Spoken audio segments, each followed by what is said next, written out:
If I could go back in time and tell this guy a few things about growing on YouTube, this is what I would say. Because that is young Kevin Espiritu, who was, I guess at the time, the founder of Epic Gardening, although he wouldn't have known it because back then it was a hydroponic gardening blog and fledgling YouTube channel with probably under 1,000 subscribers that has now become the biggest gardening channel on YouTube. We've got billions of views in short form, certainly approaching 1 billion on our main channel in long form. And we built a business around Epic Gardening that employs a ton of people, 60 people, which is amazing, and also has hopefully changed the lives of a lot of people out there, getting them into gardening, whether it's through buying seed or whatever. So that guy had no clue any of this would happen.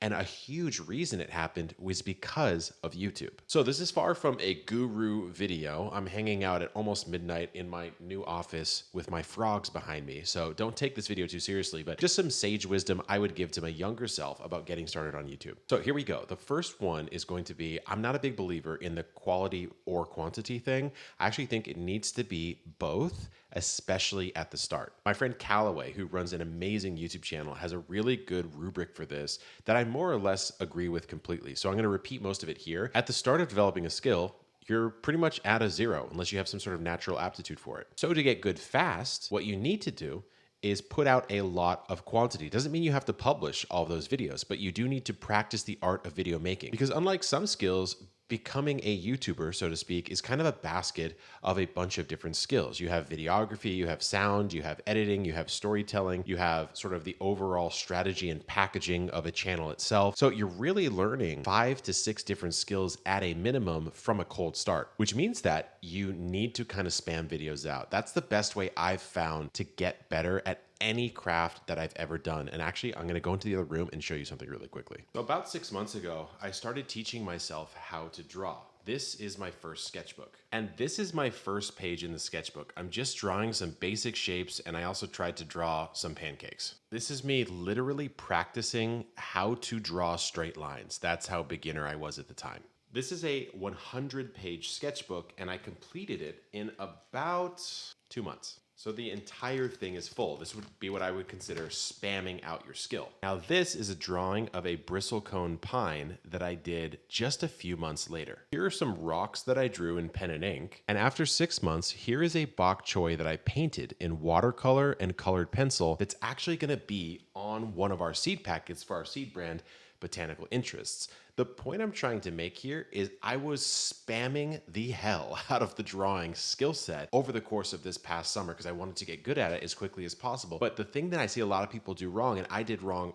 early on as well, is I could be spamming it or not, as in publishing a lot of videos or not, but either way, I wasn't iterating on any of the core skill sets of video making. So I would be using the same tech. I wouldn't be upgrading my gear and trying to get better audio, better video. I wouldn't be changing up angles, trying to get better shots. I wouldn't be thinking about how can I hook someone better. I wouldn't look at analytics and then recursively kind of try to self-improve based on what I saw in those analytics. So if you're pushing out a lot of volume and not seeing a lot of results, it's almost always because you are not figuring out your leaks, where you're going wrong in the video making process and fixing them. So a good rubric that I'm stealing directly from Callaway is until you get to about a subjective 7 out of 10 quality on your videos, there's really no point in trying to perfect and master a video. You don't have the requisite skill set to even get to that level. I can't play a virtuoso piece when I don't know my scales. Actually, that's untrue. You could sight read and you could actually do it, but you get my point. It would be very difficult. Now, once you get to a 7 out of 10 quality pretty consistently, like your hooks are good, your packaging is good, you know how to make a thumbnail, you know how to make a title, then it's really time to kind of spend a little more time and push to get that 8, 9, 10 out of 10 quality because of the way that YouTube and pretty much all social platforms work. The top 1%, 0.1% of content accrues almost all of the views in the aggregate. So, for example, one of the shorts on my channel has almost 200 million views. The other shorts combined probably have 200 million views or so. I'm not really sure, but it can be that stark sometimes. So something that runs away, it's usually because you've hit in some fashion. You've either hit a trend, you've hit the perfect combination of packaging, you've really created a curiosity loop in the viewer's eyes, and you just get so much more exponential rewards for having 10 out of 10 versus 7 out of 10. 7 out of 10, you can build a great business off of that. You can build a great channel, but pushing that skill set is really what's going to take you to the next level. Okay, the next one is something I'm still bad at, to be honest with you. I think it's just because of the nature of our channel. It's a gardening channel. It's highly seasonal, which means that if I have a great video that I could publish in November, it's probably better to publish it in spring because almost no one's gardening in November. So you got to take everyone's advice with a grain of salt. But if you're thinking about the order of what to care about when making a YouTube video, best way I could define it would be the idea and then the creative sort of packaging of that idea. Almost no one on YouTube, myself included, spends enough time in this area because it's more fun making the video, at least for me. I like making the video, riffing on the camera, filming whatever we're doing, chopping it up in the edit, but the idea is much more important. And it's really just because if no one clicks, no one watches, right?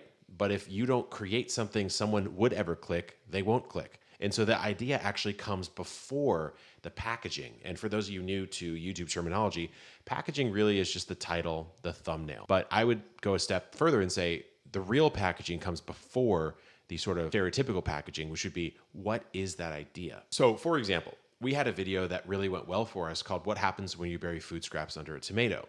And I could have come up with a title there and a concept that's just like, don't put anything under your tomatoes because it doesn't really matter, because the organic matter needs time to break down, and thus it's actually better to put no sort of food scraps under your tomato. Or if you're going to, wait for it. You get my point. It could get really boring and scientific. But what I did is, although I kind of knew the outcome of that video before we even set it up, I packaged it in such a way that I, myself, my team, and also the viewer could come along for that ride. So what we did is we buried 6 different types of food scraps under 6 identical tomatoes, one of which had nothing buried under it. We named every single tomato and we grew it all out. That video did 5 million views, which for us on our gardening channel is a pretty damn good result. Now, if I hadn't spent the time up front thinking, how am I going to design this growing experiment?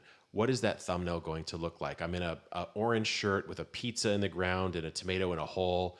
It's very engaging. Like, I would click on it. Everything has to line up, but there's an order in which you should really bucket your time. No point making packaging for bad ideas. No point making a video for bad packaging, right?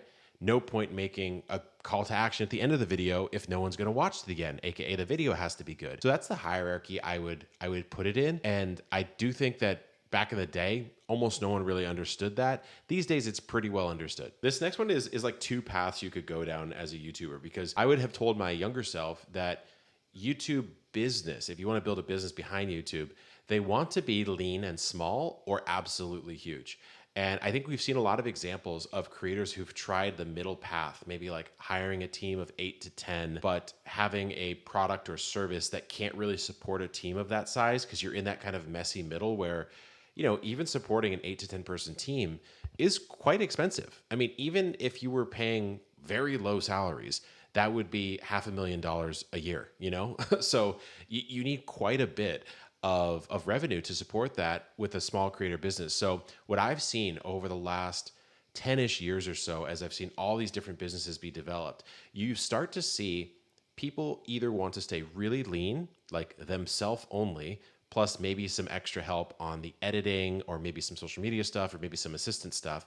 And almost all the revenue for their business ends up going directly to the bottom line because maybe they're selling like a course or something like that where there's no marginal cost of producing that product. Then they can live a fantastic life making creative content that they really enjoy, and they're making more than pretty much any other job that they could have gotten in success. Or even if they're not, let's say you were able to match your salary, but you could work from home, maybe you have a family, you can hang out with them. That's a much better result than going to a job making that 75, 100K that you don't really like doing.